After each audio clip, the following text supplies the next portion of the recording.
Баршаңызға ассаламу алейкум. Всем доброго дня, мир вашему дому. Одна из излюбленных тем вайнеров – это отношения между Йене и Келен. В этих вайнах их всегда показывают в одном ключе, как Йене незаслуженно эксплуатирует и ругает Келен. И Йене превратилась в некоподобие русских тещ из анекдотов. Но так ли это было у нашего народа?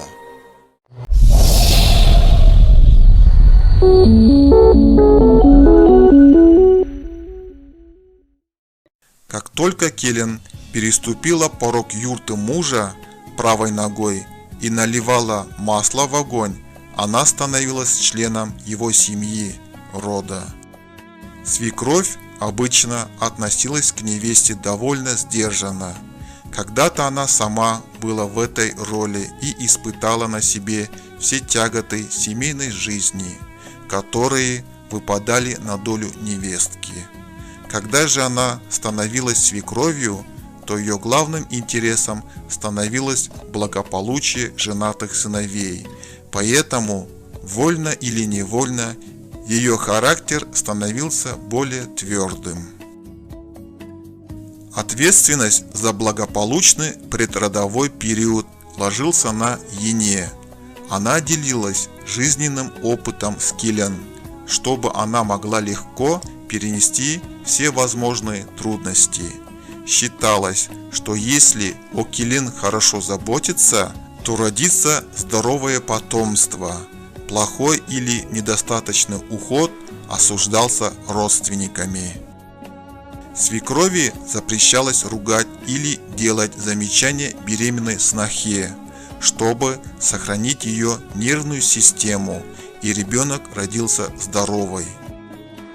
Иногда, желая сделать важное замечание невестке, свекровь прибегала к иносказаниям. Она ругала дочь за поступки, которые та не совершала, то есть тем самым косвенно ругала невестку. «Қызым, саған айтам, келінім, сен тыңда».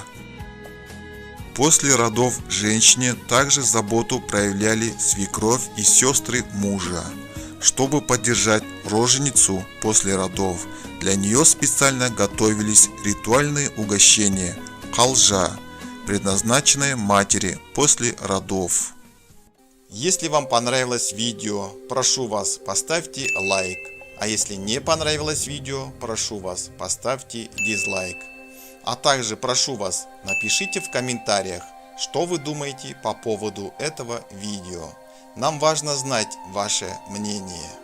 Мы стараемся для вас делать интересные видео.